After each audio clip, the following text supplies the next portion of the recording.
Welcome back to Correlations. This is episode 3 of our mini-series, Disclosure. I am your new host, Jessica DiRuzza, and I am joined by Matthew Stelzner.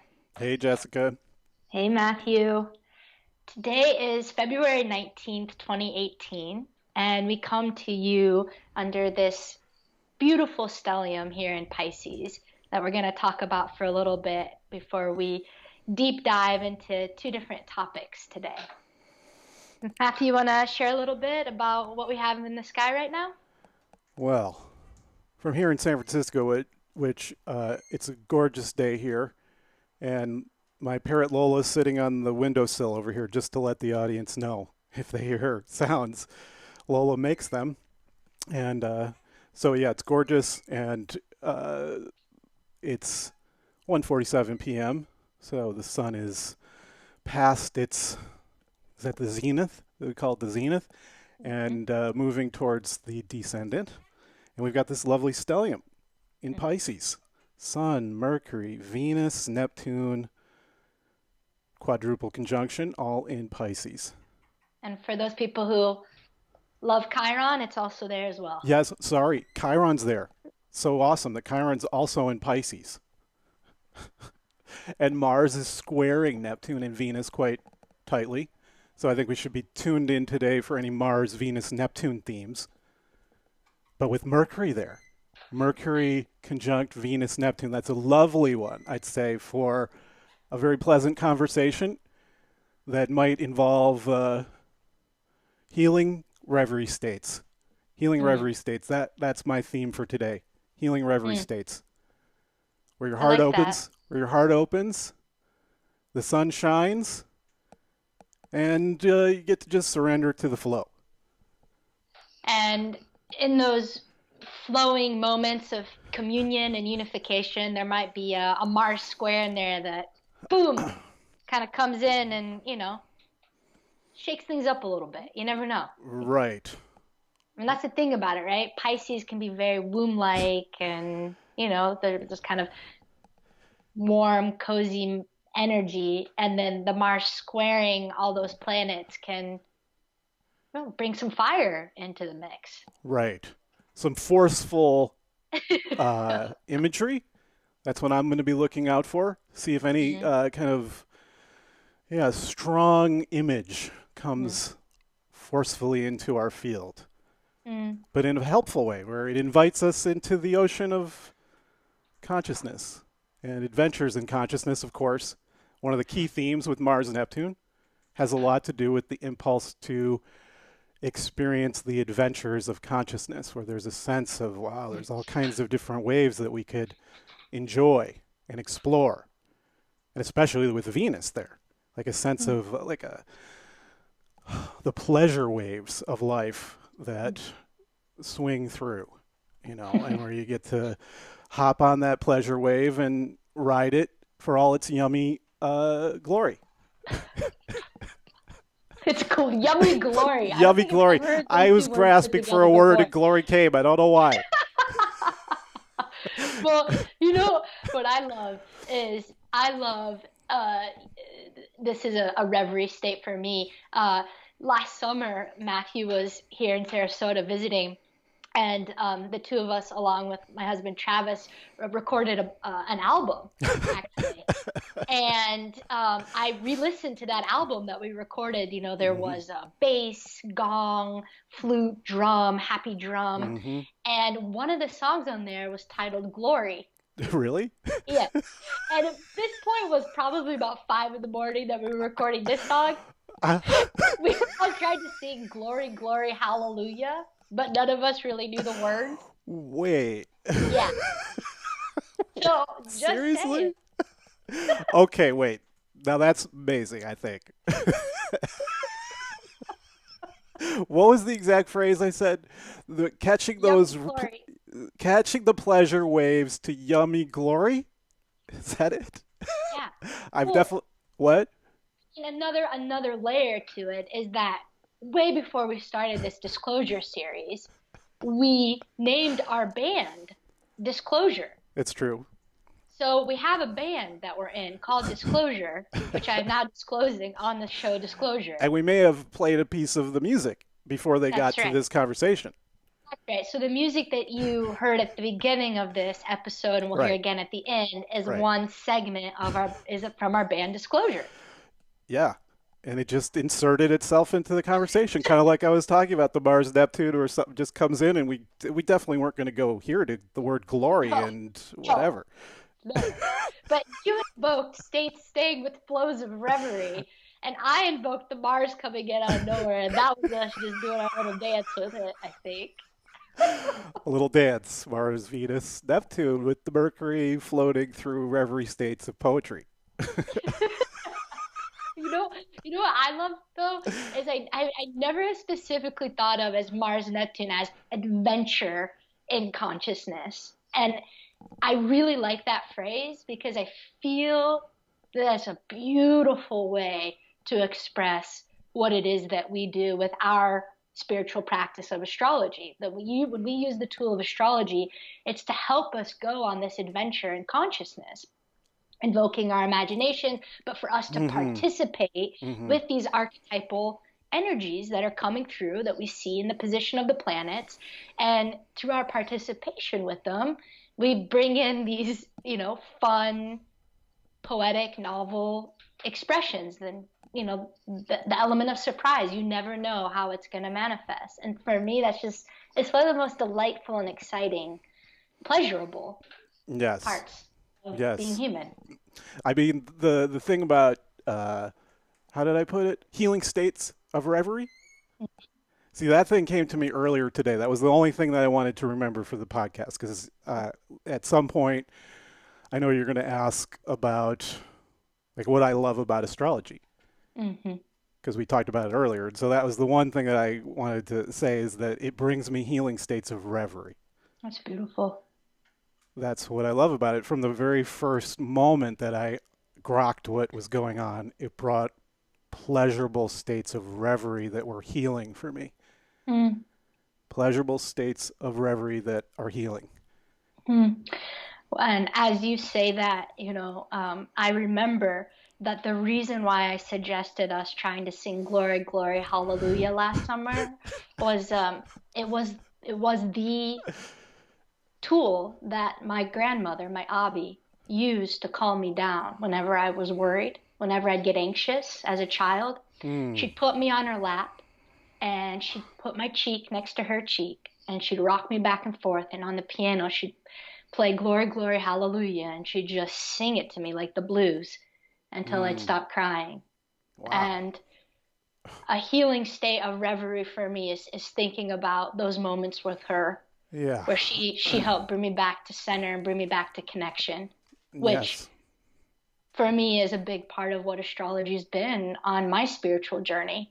It's helped bring me back to center again and again and again and again. Mm. So many times I have had this experience that to me is the healing experience of astrology. It's just, those moments where, for whatever reason, you know, some aspect of your life or your journey or memories are foreground for you, and they're wanting to be integrated. And that's just happening all the time, regardless of astrology. But, we're bringing awareness to the aspects of ourselves and the pieces of ourselves that are needing attention. Mm. And if you then add this tool of astrology, it adds something in terms of a capacity to go into the imagination and to go into a certain kind of multidimensional consciousness and multidimensional mental state that allows for exploring whatever the material is in a multidimensional way, like the facets of a crystal, where you're able to look at things from many different angles, totally simultaneously, like outside of time. You can kind of get a sense of different ways Mm. of seeing and feeling and knowing things. Mm. And, one of those perspectives, one of the most important one, is the perspective of, seeing everything as a healing process. And so when you're able to go into your imagination, into a reverie state, and have that perspective on your life, that it's all a healing process of, you know, deeper connection with love, I guess. That's what it feels like to me when I'm in these healing astrological reverie states. There's a sense of my heart opening to myself as Mm. because one of those perspectives is also forgiving and more understanding and more sympathetic to different ways of viewing things. You know, you move out of black and white thinking and you start to have this imaginal tool that just enriches every moment of your life. Mm. Yeah, it just takes me back to my first moments with astrology and this profound sense of homecoming and how healing that homecoming was, and the miraculous nature that there was this beautiful, beautiful perspective given to me by the grace of the divine to help me remember who I am and to help me see myself more clearly, more fully, and with more depth and texture, right? With this multi-dimensional consciousness that we are and that astrology mirrors back to us. It helped me see the different facets of myself that I always felt to be there. But the dialogue was so incredibly enhanced when I was able to see myself in my birth chart and the position of the planets when I was born. And I remember just feeling again and again that the universe was winking at me. Like it really just had this like smile on its face winking at me like, hey, that's right. I see you. I see you so deeply, so deeply. And we all need that. And the fact that God or the universe has given that to us, I just think is such a amazing act of love that really makes me feel safe.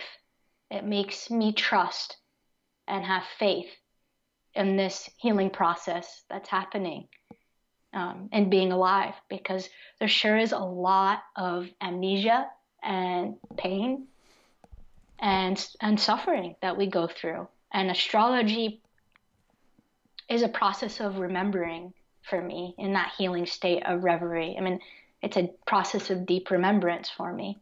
It's like my memory bank or something. Yeah. Oh, absolutely. It's a remembering, a restitching, reconnecting back to the larger essence of who you are. I like lately I've been thinking a lot about stitching, Yes. stitching threads of light and kind of weaving myself back into myself.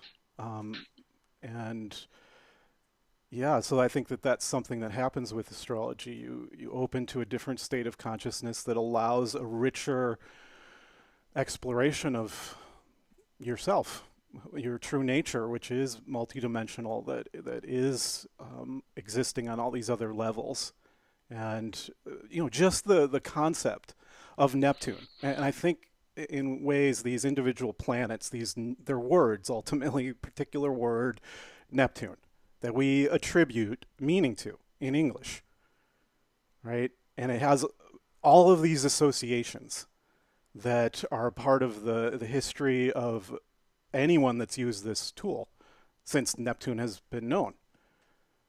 Right? There's an incredibly rich depth to the word Neptune for astrologers. And just the evocation of that word opens the kind of multidimensional awareness. It's a key that unlocks a certain awareness. I just have to say I'm getting really excited over here because in proper Neptunian healing reverie fashion, you just reminded me of a really profound mystical experience I had about 3 nights ago, where I was laying down on the couch at the end of the day and I closed my eyes and I essentially saw what was myself in purest, highest form, like a light being that was, she was like blue and white, but like very crystalline clear. And she came down, was my feeling, and stitched me back to myself by stitching her to me. Like she was like weaving her light into my body, into my energy field. And it was just like, she was like, what I was getting the sense from her was that she was like the great mother, but in a personal sense, like my own, like me as my own great mother, or me as a goddess. Okay, wait, pause. Yeah. Just say the last part again. Yeah, that like she was the great mother, but like me as great mother, me as a goddess, like it was personal. It wasn't like the universal great mother, that we had a personal connection.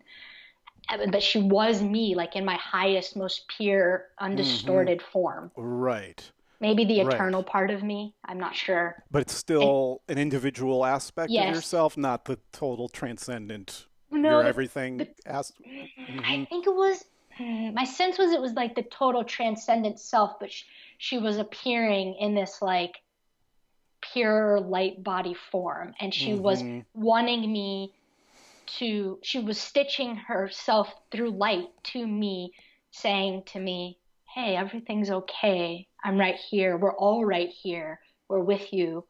You're loved. You're supported. Everything is just fine. And that was Wow. the sense I got from her. Wow.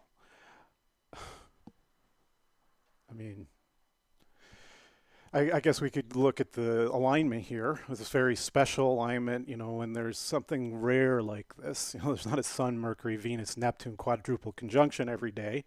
At most, it could happen once a year, but I mean, it's rare. It's not happening every year. But then that Mars would be squaring it Mm, at the same time. It's a strong alignment, and just it's clear to me that this whole conversation is a you know a co-creative expression of it somehow. Lola's eating my cactus. Wait a second. Come here. okay. No, don't eat. That's the Mars coming in right now. You can't. Say hi to everybody, Hey Lola. Lola. Hi Lola. Yep, Lola inserted herself. How old is Lola? She is almost 9. I just came Wow. up with her birth chart a couple few months ago. I attributed a birth chart to her because I had to have one for her. I Right, of have an course. approximate birth area for her when she hatched out of the egg when you came out, and then I found a perfect chart for her. Maybe we'll talk about it someday in correlations. It must be hers. Mm.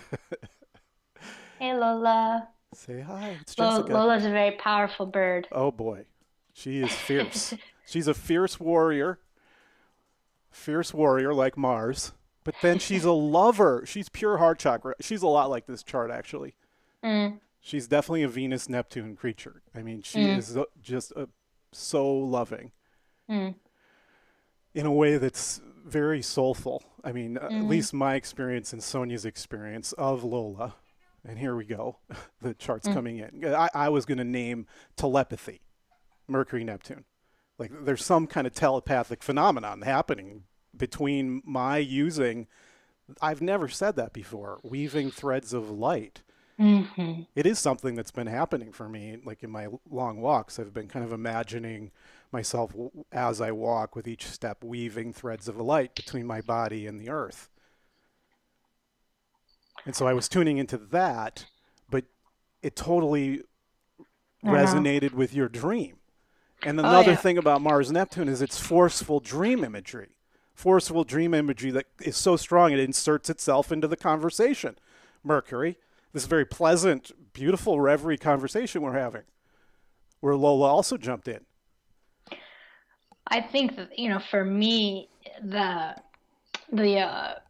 Venus Neptune in particular is happening exact on my ascendant right now at 13 Pisces, Hmm. and it's conjunct my Jupiter at 18 Pisces, 5-degree conjunction. Okay.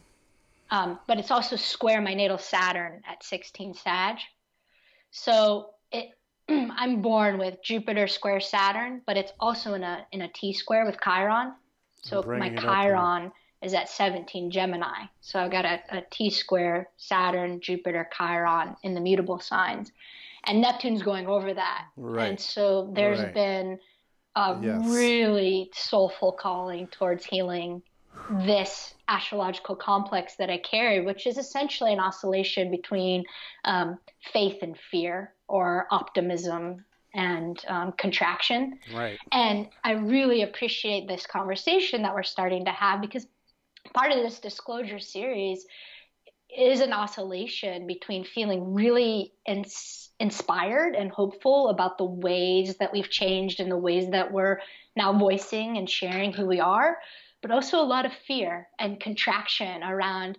I'm noticing being afraid of being judged or critiqued in a way where I don't feel seen or supported or have a chance to like have an open conversation. And so like watching myself potentially contract and then go, oh, I don't want to share that because of this and this, and then we had this conversation, and the weaving the threads of light, I completely forgot that I had had that experience. And if we hadn't talked about it right now, I wonder if I would have remembered it. Right. And that to me is a message from my higher self, or from the divine. The same for me, they're the same Right. thing. Right. Coming in saying, hey, it's okay. You can show up and talk and show these multi-dimensional parts of yourselves. And you can talk about what you love, and you can talk about what you hate, because that's being human. And here I am. I'm holding a particular crystal, Mm. Jessica. It's called a I don't know. It's called a singing Super Seven. Hmm. A singing Super Seven. And for me, I picked it up with the thought that it's a needle, weaving Uh, these threads of light. And so mm, I'm like, I can't remember if I picked it up before or after I said it, but I don't know. It's a mm, beautiful dream image, and what I don't know what it is. It's an image that's come strongly into our conversation, and it involves Venus, like the weaving of a garment, and it's mm, beautiful. mm, And yeah, the sun mm, is the light, weaving beautiful threads of light. In this mm. conversation, we're weaving beautiful threads of light between us.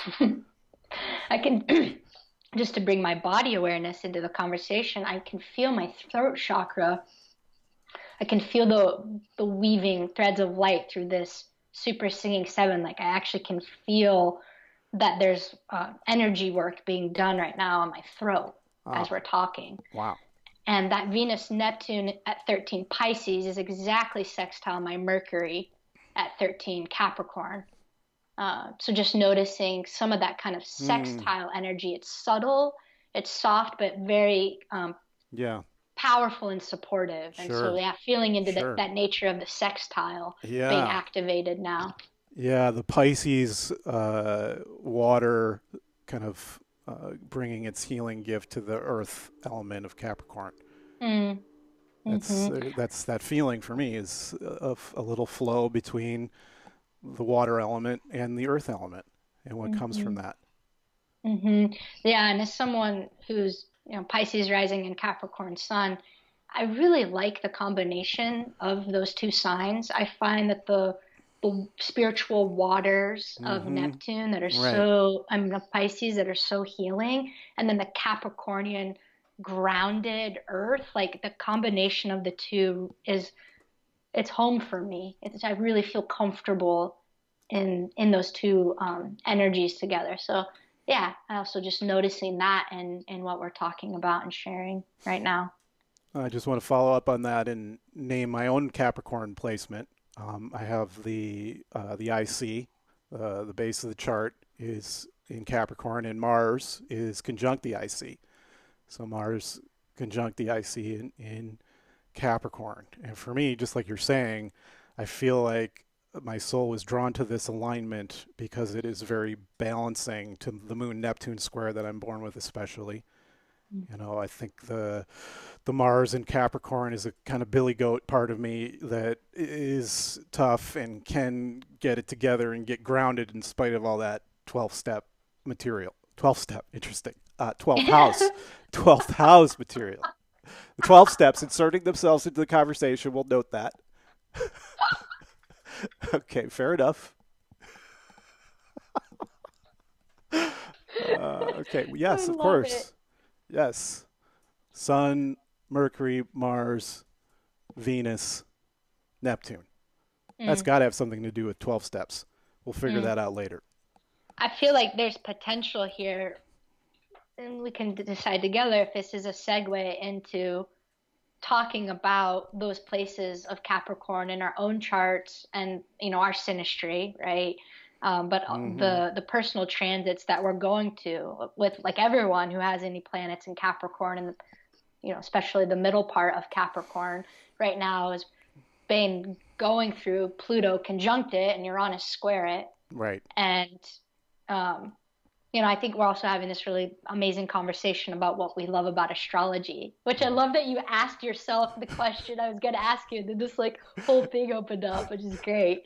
Um, yeah, but just noting that connection. Maybe it's going to happen in a little few more steps down the road, Right. but Yeah, we'll come back to that. okay. Yeah. Yeah. Maybe we should just flow with it. Maybe that was the wrong move. There's dead silence. Well, I was trying not to spring it on you, and either one of us could go first. If I you don't want know me to where. go Do first. we have a segue to something? Where were we? We Well, we started were. like talking about the chart in the sky. Let's also name that we're in a Jupiter trine Neptune period. It's broad right now, but it's like actually a high tide moment of Jupiter trine Neptune because it's just swept in. It's past exact, but it's just like a big wave that swept in the Jupiter trine Neptune energy, which is so kind of rich and hopeful, and where there's a sense of the richness of consciousness.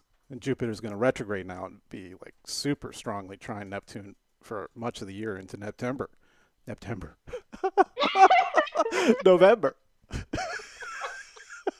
September. I've never said It's that a new before in my month, life. September. What is that? It's like October. I just September. Like it's like October, September, November all put together as one.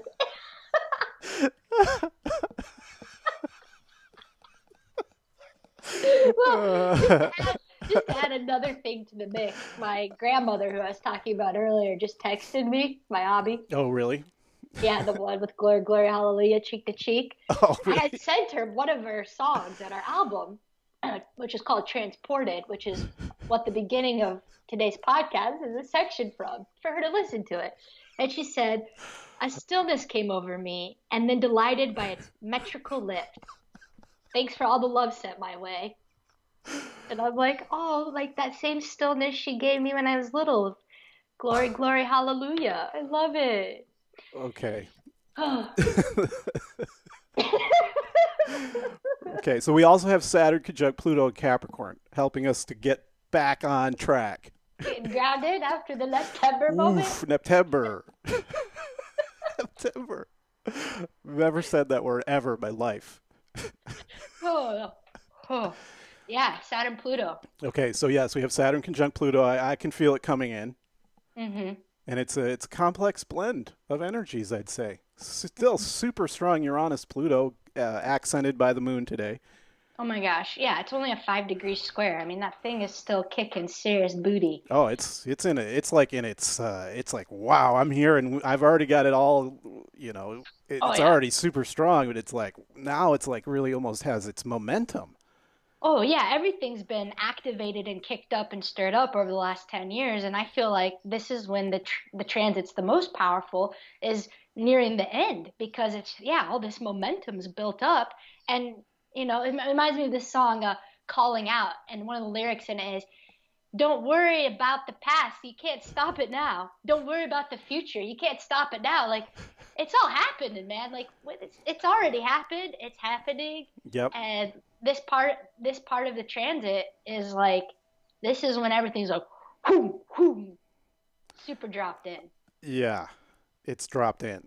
It's It's dropped dropped in, in. and at some point we'll talk about Black Panther and how it's a Yes. cultural milestone and how it captures the zeitgeist energy of our time and how there's a rise of energies and clearly, that this movie is out and that it's over the weekend it's blown past all records. It's going to be the number Mm. one grossing film of all time, all around the world. That's the big thing that surprised people, was that it uh, it had huge monster openings all around the world.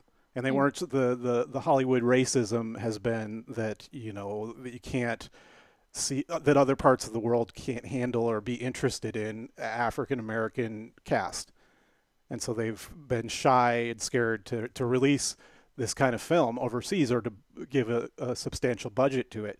But this film, everything aligned, the stars aligned for Black Panther, and it got all kinds of support on the front end. They could tell it was going to be special. They gave it a bigger budget than any other similar Marvel film, and I'm so grateful they did, because whatever I'm sure the extra they spent just kicked it up over the edge, because it's got a quality that's yeah, it's one of those rare films where you're just like, this is a cultural event, and it's going to always mark something in history.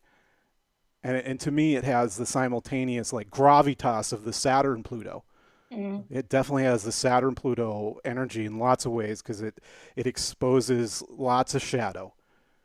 But at the same time, there's this revolutionary energy and a busting past whatever, boundaries of control and systems of patriarchy that are in the way of the energy. And so I'll be thrilled to. I'm going to go see the movie a couple more times, I think, and before I really want to talk about the astrology of it. But I think we can feel the power of the energies of Saturn, Pluto, and Uranus, Pluto in a movie like Black Panther.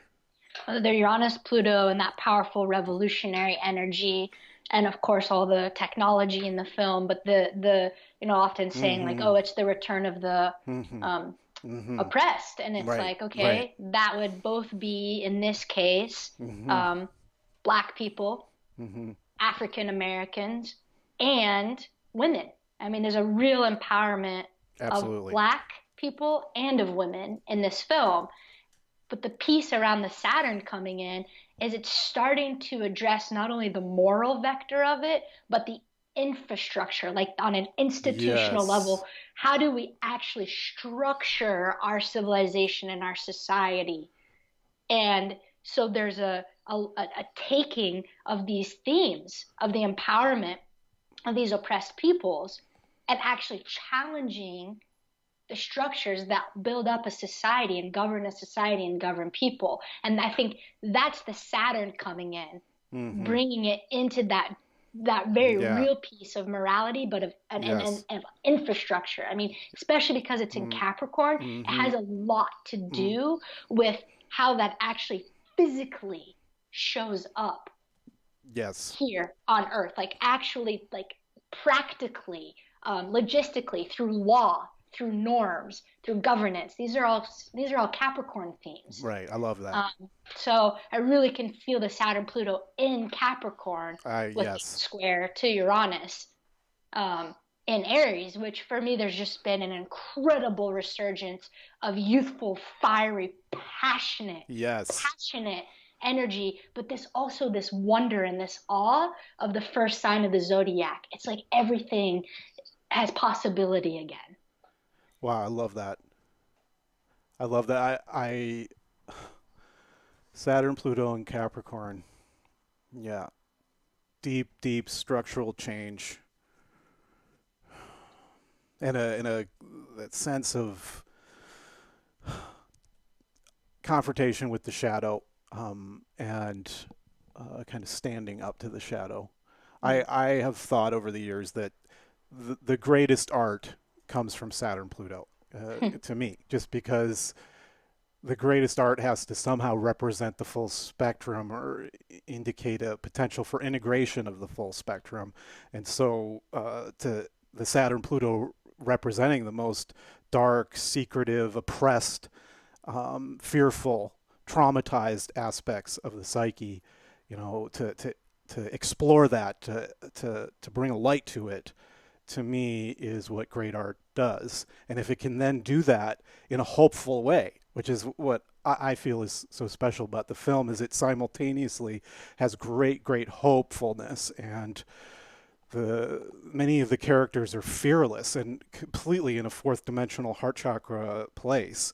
And so the whole way through the film, you're in a fourth dimensional consciousness with much less fear and, existential angst than might be there, given some of the imagery of the film, the acknowledgement of, and one of the things I love about the film is the depth of emotional power that the characters show. One of the lead characters is clearly embodying the rage for the collective experience of African Americans. I think there's something fascinating happening with this piece around the Saturn Pluto and what you were describing about showing the shadow and bringing out the more full whole spectrum of that which has been hidden and oppressed, but that the film, part of where the civilization lives, if you haven't seen it, stop listening for a second. Spoilers, pause, spoilers. Spoiler, is the civilization is underground.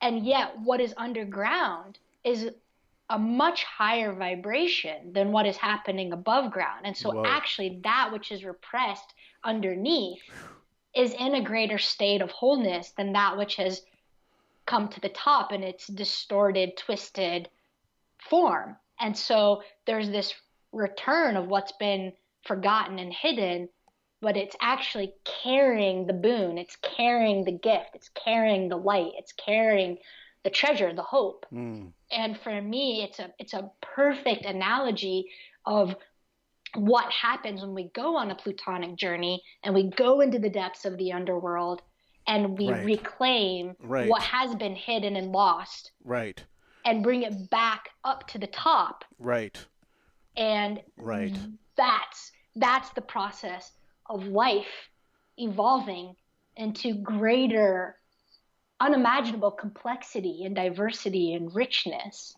I mean, that is the process of the death rebirth cycle.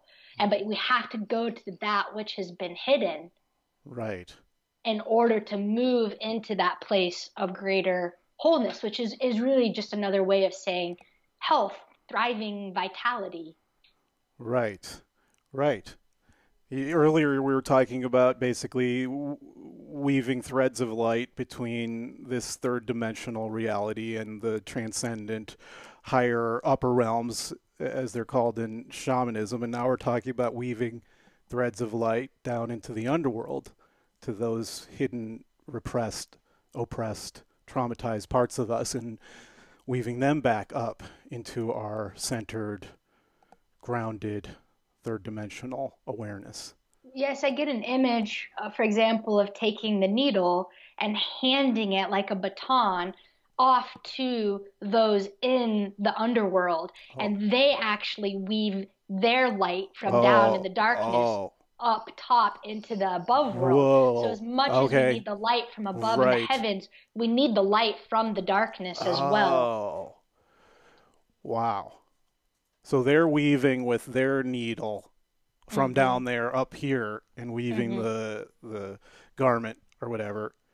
And then simultaneously your higher mother self is weaving from up there down to here. Or are we also weaving? We're weaving. We all have needles?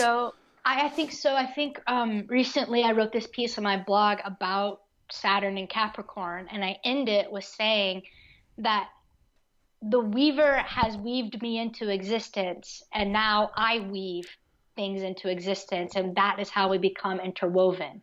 I am woven into existence by the weaver. Then I weave, through my participation, things into existence. The things I weave into existence then weave other things into existence, and that's how we become interwoven. When we don't allow the underworld to weave itself into our existence, not only are we split and half and not whole, we're actually missing an absolutely essential part of creation, of life, which is the things that can only gestate in the dark. And those are often the most powerful things. And for me, it's an aspect of the dark goddess or the dark feminine. And oftentimes we think we need to go down there and save her, but it's really she's the one that's saving us. And so I think she essentially has to weave her needle in and up in order for us to actually have the full scope of wisdom and intelligence that we need as a species to move forward and survive in this process that we're going through right now. Just taking that in, Jessica. Yeah, I know. I think we need let's take a little silence, maybe. Mm-hmm. Maybe I'll play this for a second.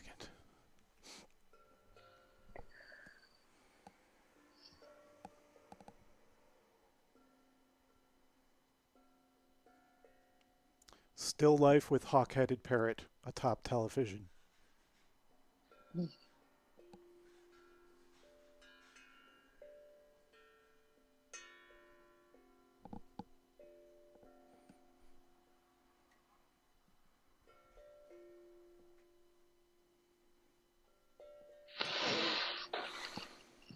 So there was a lot of profound depth to what you were saying there. Yeah. It's like you're basically indicating that there's a being in the depths of the underworld that is ourself, that loves us, and has light within itself, and is reaching up to stitch light to us, and stitch us back down to her. And simultaneously, from here, we are stitching ourselves how? Well, let's start first with, and simultaneously, the goddess from above is also stitching her light into us and restitching us back to her. So I think this is part of what is so beautiful and miraculous about being human, is I often visualize ourselves as an axis, and we are the midpoint. We are the transduction point of the above and the below. And what gets woven into us comes from both directions. And we are vessels of both together, of the light and the dark, of the above and the below. We are the cross point through which these realms, these worlds get woven. So, threads of light being woven from above and below, from Neptune and Pluto, but then also threads of light being woven from Venus and Mercury and Uranus. All of it. And in part, in this dimension, in the third dimension on Earth, from my subjective standpoint as a human being, it's being all woven through me and through all of us. And then we together as a species are weaving these strands of light together. And that's what we call communion. That's what we call participation. So it's not just about what's being woven through us through our own chart or our own personal transits or even through the world transits.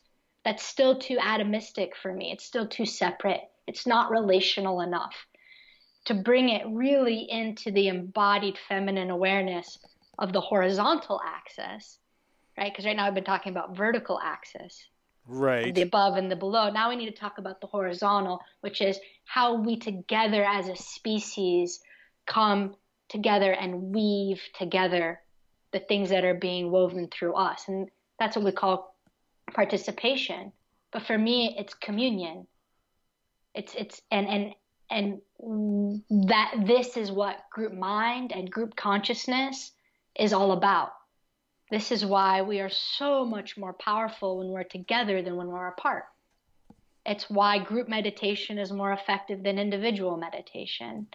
And so where the dialogue gets really fascinating for me is what happens when we start to talk about group mind, group consciousness, and our individual logos, gleaning information of the nous, of the universal mind out in the cosmos, but us doing that together through our individual logos, right? I said last time, each one of us is a window into the divine. When we can all bring our windows together, we get a much more full picture, and we have more power weaving the tapestry of where we want to go as a species with the power of our consciousness, which is a technology that we have, that when we harness it together, it's way more powerful than when we harness it by ourselves. Well, so one thought I had is we're talking about the difference between weaving sunlight and weaving moonlight and weaving Venus light. And take your time.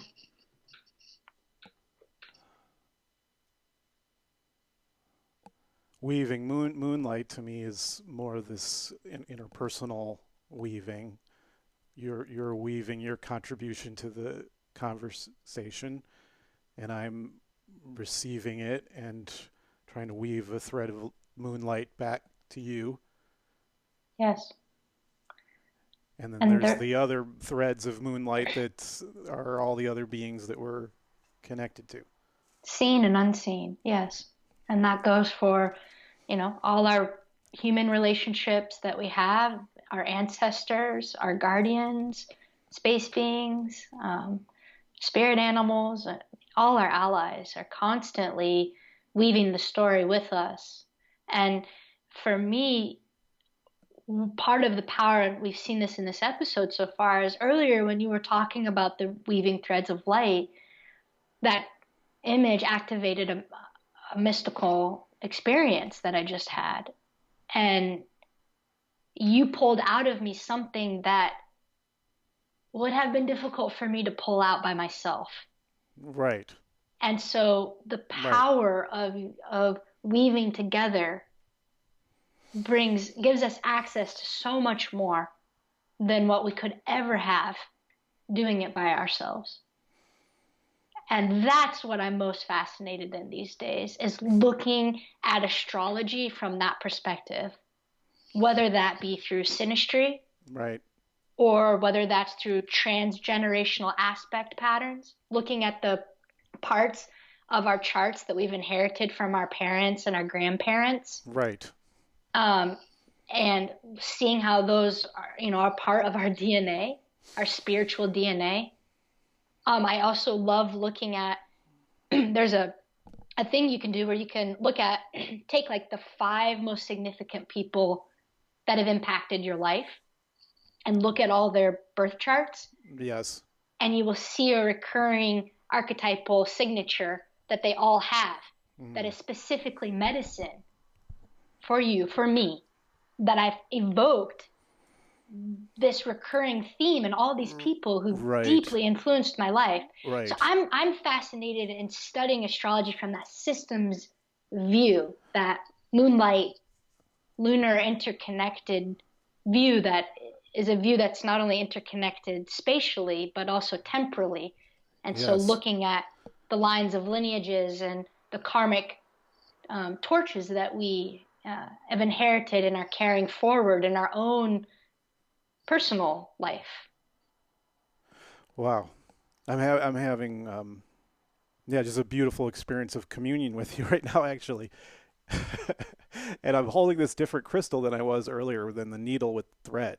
And it so happens that this crystal the other night, the first time I've ever done this ritual, I took a few of my crystals out on my porch when the lunar eclipse was happening with the intention of gathering the eclipse light into the crystals. And this particular crystal, which is I guess it's my largest generator crystal, has what's called a window. It's got a couple of them, but there's 2 of them right here. They're kind of facets that when you look into them, you see inside the crystal in a way that you don't with ordinary facets. Oh. It's a little window into another dimension of the crystal. And so you're talking about how these synastry aspects provide a window into, what were you saying? I think they provide a window into the innate creative potentials of consciousness. So like for example, like I said, each one of our birth charts is a window into the divine, but each one of our synastry is a window into both our karmic story. Like literally, when you and I look at our synastry together, it shows us our past story together and where we're Right. picking up on in the evolution of our relationship. But Pause for a second. yep, When you say shows us, yeah, yeah. my feeling is that the synastry alignments evoke an imaginal process Mm, that allows a certain kind of understanding about our karmic history or karmic contracts, soul contracts. But to me, it evokes and triggers an expanded state of consciousness experience that is healing and gives certain kinds of understanding that I can't access without this tool. hmm Yes, yes, I agree. And I Okay. think that it also shows us the potential of where our relationship can go moving forward. Right. And so, where you especially see that is in the composite chart. Aha. And for me, the composite chart is right, the composite's the midpoint of all our planets. For Right. me, the composite chart shows the potential of this other being that can only exist through yours and my unique relationship. And that the Mm-hmm. more intimacy we have, the more inroads to connection that we have, the Right. more that composite chart can come to life and be expressed. Right. And we have composite charts with everybody in the world, just like we have synastry with everyone in the world, but it requires a certain level of engagement on the two people's part in order to activate the potential of the composite. So they're like Wow. little unknown universes waiting to be birthed, depending on whether or not the two people choose to engage in opening up that universe together. Wow. Okay. That's really deep what you're saying. I personally haven't worked much with the composite charts, and so Yeah. I'm feeling hmm more of an impulse to do that. It's just hasn't fit into my language so much. Yeah. But I love just now thinking about it, just knowing that it's the midpoints between charts that even evokes a kind of weaving, like Yes. weaving to a midpoint, like in a spider's web, Yes. where it's the midpoint between me and you, and the midpoint between you and Delia, and the midpoint between me and Delia, and the midpoint between her and her parents. All of Yes. that is the moonlight threads being woven together into the interpersonal horizontal axis dimension. Yes, exactly. It's the moonlight threads, and I really love that it's the midpoint because for me a really healthy relationship is just that. It's a midpoint relationship where each person meets in the middle and something new alchemically happens there by doing so. And the more we're able to meet in the middle, the more that we're able to open up aspects of ourselves, of each other, and literally of life itself that otherwise couldn't happen without that other person to do it with. Hmm. And so there are literally these worlds that exist or don't exist depending on our relationship. And I've always felt that synastry needs to be one of the forms of correspondence. I'll talk about the three forms of correspondence. Rick talks about this Yes. Yes. natal chart, personal Yes. transits, world transits. And I've always felt, well, synastry is a form of correspondence. I mean, so is the composite chart and progressions. But in particular, I felt very strongly about synastry. It's a form of communication Mm-hmm. um, Absolutely. that that that must be addressed because we live in a world that is based on relationship. I mean, that's what the third dimension is entirely about. It's a metaphysics of relationship through and through for me. And I'll just add this one last thing, which is my one of my deepest spiritual awakenings into astrology after the initial discovery of it happened in a meditation that I received where I had already begun to take in pretty deeply that every single person had a birth chart and that every single person had personal transits happening at every moment to their birth chart. But I hadn't taken in that every single person has synastry with every other being alive or dead. And that synastry whether that's between you and your parents, you and your siblings, you and your lovers, you and your friends, shows the karmic imprint that you two have been on your soul's journey together. And it shows the potential of what can come forward right now into the future. And the fact that the synastry just shows you, not only does it's already a miracle that your birth chart shows you yourself, and that transits show the unfoldment of your life through time, but that synastry shows your relationship. It doesn't just work with your parents. It's set up that it shows you the connection with every other person's chart they could ever come into contact with. Yes. That our chart, that yours and my chart fits together and shows our relationship. Right. It's yes. The depth of interconnection that has to be in place for that to be accurately revealed blows me away. And we're evoking the mythic image of Indra's net, which of course is famously evoked in the Joseph Campbell interviews with Bill Moyers. There's a beautiful moment I'm remembering now. Just when I saw it in college in 1991 or two. This particular interview with between Bill Moyers and Joseph Campbell, where they talk about Indra's net, and it's this infinity of woven threads of crystals or diamonds that are all refracting and reflecting each other in this amazing spider web of connections of moonlight and sunlight. For me, one of the deepest meditations into astrology is saying, okay, if this is what's happening, this Indra's net that we can see through all these different forms of correspondence, then I must live my life in such a manner that directly reflects that truth.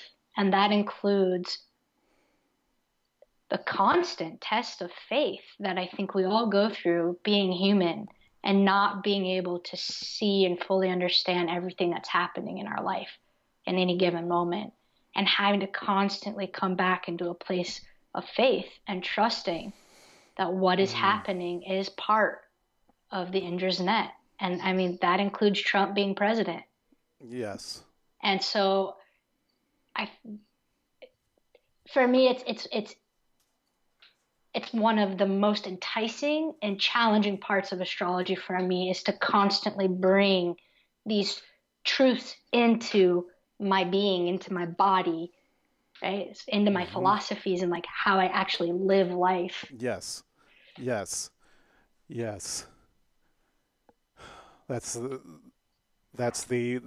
our weaving of our moonlight into our horizontal experience. Yes. Oh, I like that. And then who's weaving her light to us? All of our relations, and all of the trees and the beings and the spirits and the fairies that live here are all weaving their moonlight to us, and we're weaving our moonlight to them. And then there's woven light to the angels in the highest aspect of ourselves from above, and we're also reaching up to them and weaving into them. And then we're also weaving down, and they're weaving up from the underworld. Yes. Yes, and I feel we must make room for all of those weavers, and to not prioritize one over another in some hierarchical value fashion. There is a reason why all those levels exist, all those weavers exist, and we exist with them. And Indra's net cannot be complete without that. And until we wake up to that, truly, as a species, we will not be healthy.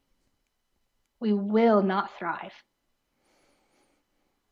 And that, for me, is the greatest spiritual and moral task that is at hand right now and being asked of us as a collective group.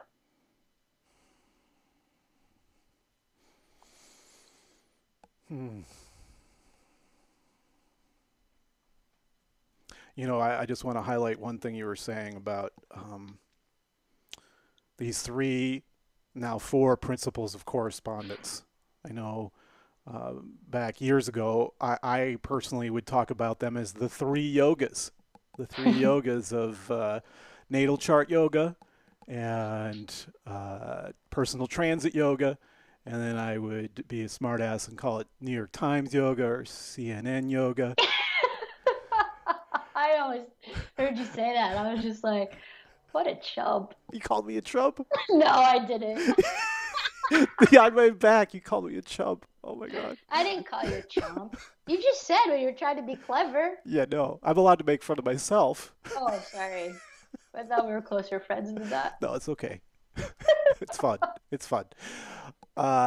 So what you're saying though is that there's four yogas, of course, and there's an interpersonal yoga. I can't believe I never said it. And I have to just I bow down to you and acknowledge that that is huge. What you're saying. And I just for some reason it just never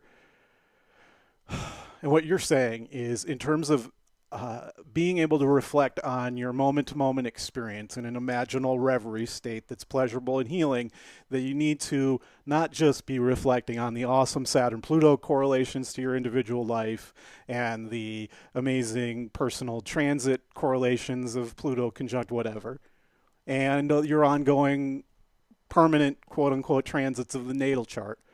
You got to be reflecting on all those to be a complete. That's what I used to say.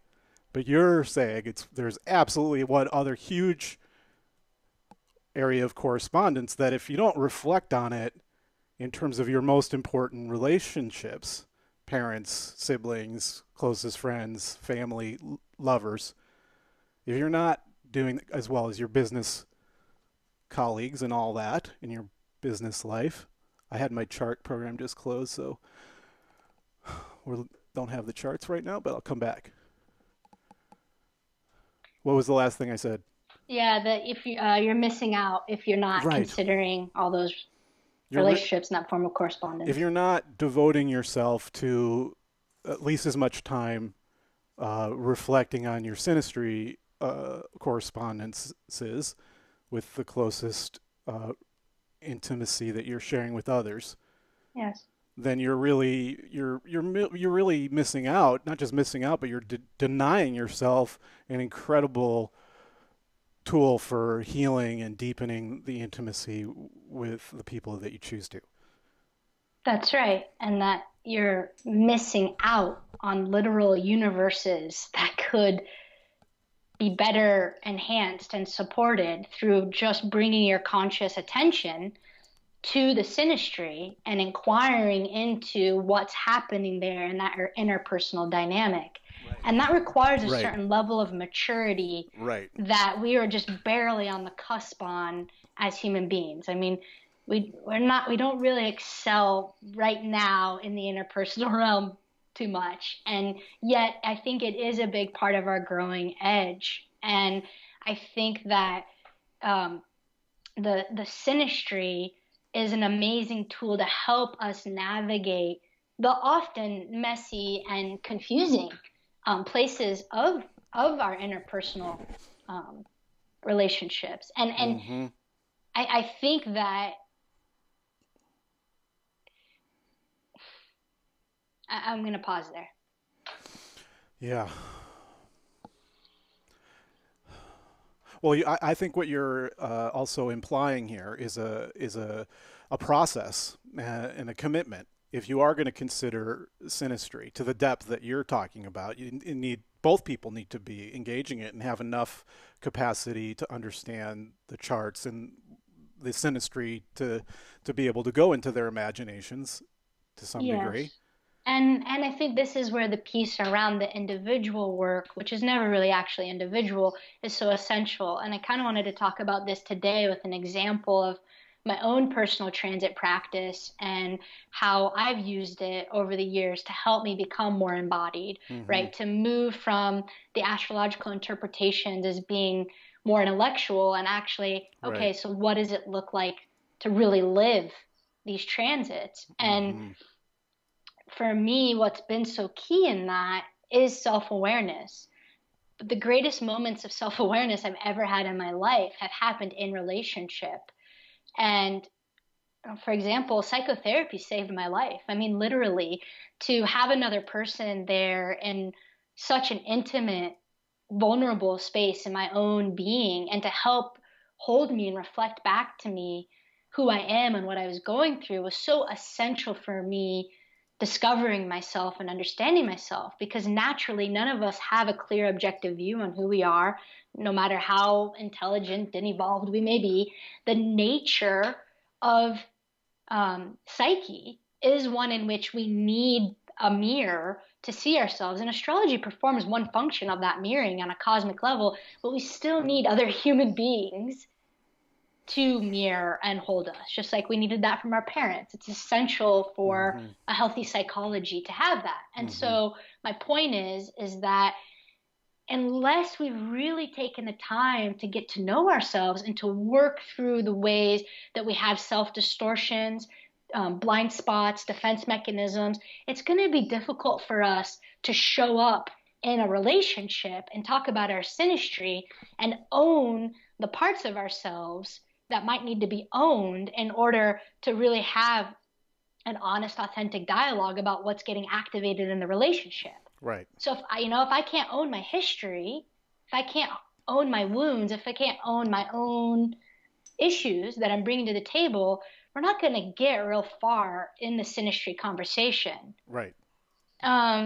So I can give an example of this, but I want to just pause before I do to see if you want to say anything, because when I start to go down this thread, it's going to be like this stream of consciousness.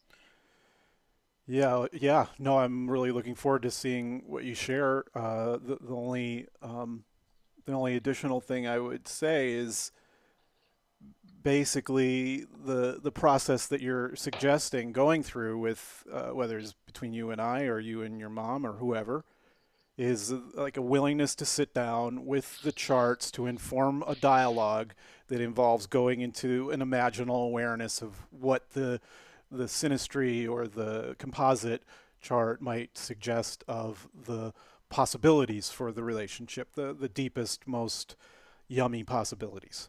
Yes, and it's already difficult enough to be honest with ourselves. It's that much more difficult for us to be honest with other people. I mean, it first requires us being honest with ourselves, and then to, bear that to another human being. It's a very vulnerable process. So I understand why we don't do it as much as I maybe would hope that we would. And we're all at different stages with where we're at and our ability to be intimate. And I think for me, that's been one of the biggest growing lessons that I've had in my life is like, I tend to be a very intimate person. I mean, what you see is what you get. I say it like it is. I can testify to that. It's like, this is Jess all the time. There's no on and off switch. It's like, this is me. And I like a lot of intimacy. And I need that in order to feel close. And I've experienced a lot of disappointment in my life because I've had these expectations, often unknown to myself, that I thought other people were just going to show up in the same way as me. Right. And so I've been confused a lot of my life. Like, I don't get it. What's going on here? I relate to that myself. I do. So just want to own that piece. Like, yeah, I've had a lot of disappointment in my life around intimacy and not understanding that, we're at different levels of what that looks like. And ultimately, that's okay. Like, it's on me to get okay with that. And that's been a journey. And that's part of what I'm going to describe here.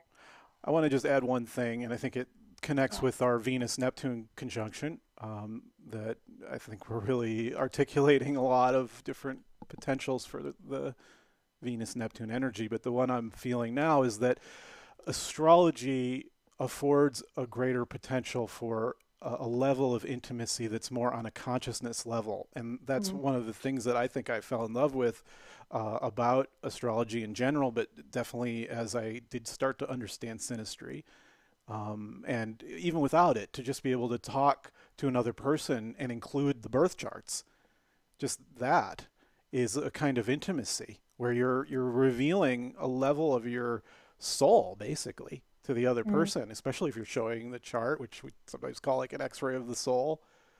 You're showing something that's potentially revealing the most intimate truth of who you are, and then being willing to talk about that and reveal yourself to yourself and then to the other person, and then be receptive to hearing that level of intimacy from the other person. It's a kind of telepathic communion that I experience sometimes, and it's a kind of experience that is not talked about in grade school. It's not something that's affirmed in the culture, at least in the 70s and 80s when I was growing up. It's much more a part of the collective vernacular at this point, the sense of possibilities of communion on a consciousness level, which of course is a Venus, Neptune, Mercury kind of experience. And it's one of the most beautiful things that you can experience with, I think everybody who has a real deep love for another person, in a committed relationship.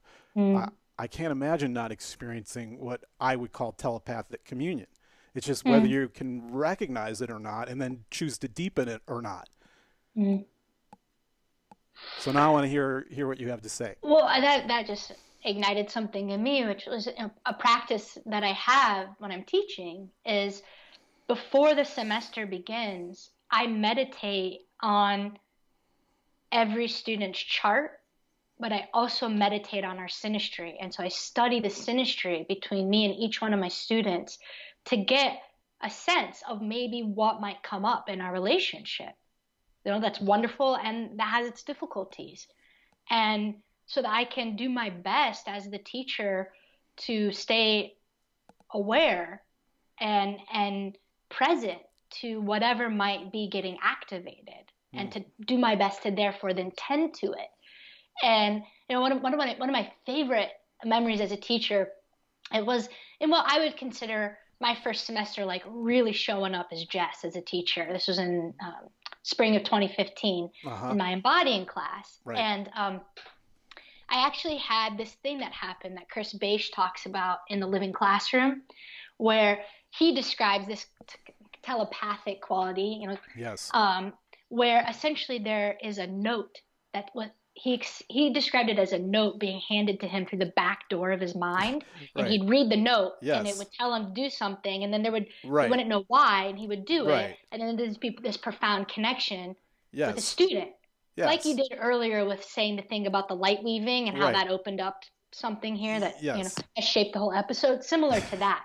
And so that had happened to me my first semester teaching, before the semester even began, with one of my students, Soleil Chappelle. And Soleil is an amazing dancer, really, really beautiful dancer. Yes, she is. And it came to me that she needed to be dancing the archetypes and the archetypal combinations, like literally the 45 planetary combinations. And when she showed up in class, the end of the semester project was that we put on an embodying astrology conference, and each person was given like 20 minutes to do whatever their hearts desired with those 20 minutes. Right. And that could be a presentation, or that could be dancing the archetypes. And so we ended up getting to a place where not only did Soleil develop this amazing technique where she has movements for each one of the planetary archetypes and then leads the class through doing these literally embodied movements, but that we actually video recorded her dancing every planetary archetype and every planetary archetype in combination. And it was this whole new world that was opened, where I always loved how Rick used multimedia to teach. Yes. Right? Yes, I appreciated the films and the music that he would show. Yes. But it was always of famous people and people I didn't know, and it was interesting, and I learned a lot. But after a while, I started to feel like, it's a little lifeless. Like I want, it's good, it's great, it's better than what's been happening, but I want more. There's amazing creative beings in this room right here, right now. There's a dancer in here. Why isn't that dancer dancing for all of us and using herself as a channel to channel the archetypes through dance? Or why isn't that painter channeling through painting? I mean, if we're talking about bringing our multidimensional selves here, let's all channel the archetypes in the ways that we are all constitutionally built and gifted to do so. And so my class became this living laboratory for us to each find our way into channeling the archetypes. And amazing, amazing, beautiful oh, Wow. it's incredible. And so for me, it's an example of what can happen both in the here and now, but Yes. also through the synastry and seeing the potential and listening to your intuition and following those threads to So see what wants to be woven. I might have missed this, but were you saying that there was something specific between your chart and Soleil's chart that evoked the Yeah, possibility of the? I didn't say what it was, Oh, but okay. yes, You don't need yes, to. I just yeah. I that Well, you I are didn't. alluding to something. Yes, yes, Yes. yes, yeah, Okay. yeah. And when did you start with this class? Because I pulled up your transits right now for January of Yeah. 2015. That was January 2015. That's when I was like super on fire. So I just pulled up January 12th, and there was a Mars Neptune conjunction, square Saturn in the sky, and it's all on your Venus. Mm, So there's a in, Mars Neptune Venus transit that you're getting in January. mm-hmm. And that's what's in the sky right now is you use this metaphor of Oh yeah. it's not a metaphor, it's a living example of the metaphor that we use often regarding the archetypes dancing with each other. Like Yes. I use that as a way of understanding like when you've got a Pluto moon square in your natal chart or by transit that they're in a dance and they're potentially putting on a performance, whether it's a ballet or a hip hop performance or whatever. And Yes, and there's so, alchemy. There's alchemy that happens where there's not just a transformation, but there's a transfiguration. So a mhm, transfiguration is when the container or vessel itself actually changes, and that's what I'm most interested in as an astrologer and as a teacher are transfigurations, because transfigurations can only happen through energetic exchanges, alchemy between two beings or between two archetypes. And uh-huh, there's something that's actually like the composite chart given birth to that could not otherwise be done. right. And Yes, that to me is the most juicy yes, part of being alive and yes, being a teacher is yes, helping to discover what is that world that's waiting to be born between right, me and every one of my students. right, And yes. how, and it has a lot to do with not only how present I can be, but how present they can be. And so there's a lot of factors, and someday we can go into that, but not now. I mean, you of course also had Pluto conjoining your Mercury Sun conjunction and a kind of finding your voice and empowerment of yourself as a teacher and a opening to the powers that are alive in the living classroom. Yes, yes. Chris Bache is one of my beloved teachers and mentors. And if there's any human being that I strive to be like as a teacher, it's Chris. I mean, his full loving presence, the way that he Yes, uses his intuitive yes. capacities to tend to the classroom as a whole is being in that Oh, room with him has yes. been some of the most magical experiences and healing experiences of my life. Absolutely. Both his books and being in the classroom with him. I took his class back in I don't know if it was 2000 at CIS. One of the classes that I feel really fortunate to have taken while in the PCC program, where he was just finishing the manuscript of Dark Knight, Early Dawn, and it was just so alive, first coming out and there's both an amazing section in there about reincarnation that's kind of the sequel to his life cycles book and then this other chapter about the living classroom, and I remember those especially impacting me, and also hearing his approach to teaching, which is so deep and so multi-leveled, absolutely was an inspiration at that point and going forward. And definitely the most profound experiences I've had as a teacher are where you're surrendering to the co-participatory field and just trusting. And it's amazing when you can totally trust and leap into it and let the larger energies that are not your ego run things. Well, and that would be the hopes, particularly in the content of astrology, because that's exactly what it points to again and again is a surrenderance into the mystery and going with that and participating in that and trusting the unfolding natural process that is there. Mm, And so it's really important for me as a teacher of astrology that the way that I teach and the content of what I'm teaching aligns as much as possible. And I think that it is very helpful to study the past and to think about the future. But for me, where things are most alive I and agree. generative is in the present moment. And I so, agree. what can we do as a Yes. group to facilitate whatever it is that wants to naturally emerge. And Right. I do believe there are ways that a teacher can show up and exercises that a teacher can lead for the group over time to feel safe enough to do that together. And I saw that Right. happen again and again in my Right. classrooms where there would be real catharsis and real healing and real um, insight, revelatory experiences Mm-hmm. um, Mm-hmm. that were incredible and ended up being the perfect teaching points to demonstrate whatever the supposed intent of that class was supposed to be. And we would Mm-hmm. see it happen in real time, the universe happening right on cue. You know, you invoke Neptune. Well, let me tell you, it's going to show up in a billion ways. And the goal isn't to see if it's going to show up. It's the goal is to see if you can be present and aware enough to see it showing up Right. and then participate with it. Right. Yeah, it's amazing, and that to me is also the magic of what happens in my favorite meetings with my clients. Yes. Is there's an interpersonal field, and if I trust that something creative could emerge, just my whole, even if the client doesn't know astrology or the tarot, just my ability to hold that and interact from that awareness and trusting that the images of astrology and the tarot can take us into a healing imaginal reverie state, as they have in our Mm. conversation here, weaving Yes. in the charts, weaving in the collective alignments in a way that it's like um, where you just kind of keep the energy going in the reverie flow, where you bring in the symbol enough, you bring in the image enough, Mm. and then you surrender to the creativity that's there. That's why for me, I identify more as a weaver or a midwife than I do as anything else.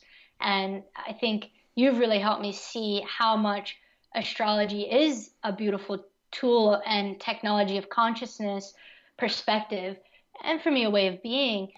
But it is it is there in service of this weaving and this midwifery, among many other things. Mm. And that's Mm-hmm. been helpful for me to reposition astrology in my life in that way, because it's actually allowed more of myself to show up instead of just being solely identified as an astrologer. Um, it's actually allowed more of my capacities and abilities to come through, Right. seeing it as something I use to help in this process of weaving or midwifery. Yes. Yes. Matthew, Yes. I just needed to do a quick time check Yes. How are because we you had the doing? time today, and I just wanted Yes. to Oh, see where we yes. were at. I'm glad you're checking in about that. I can answer that question pretty much. So yes, the timepiece says we were actually at about an hour and a half in, Jessica. Amazing. Okay, I had a Amazing. feeling. Timeless reverie states. I felt that we really dropped in today.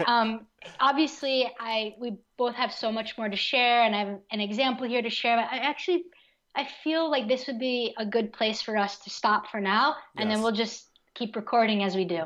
I agree. I feel like we embodied the archetypes beautifully today. Thank you so much. It Yeah, was so pleasurable. We definitely caught a pleasurable healing reverie wave. we sure did, And Matthew. Lola, do you want to say goodbye to everybody? Come on. Come on, little bird. Say goodbye. Say goodbye. That's everybody out there in podcast land, Lola. Oh, Bye, oh, oh. everybody. Kisses from Lola and kisses from Bye. us. Thank you so Blessings, much. everyone. Blessings. Take care. Bye.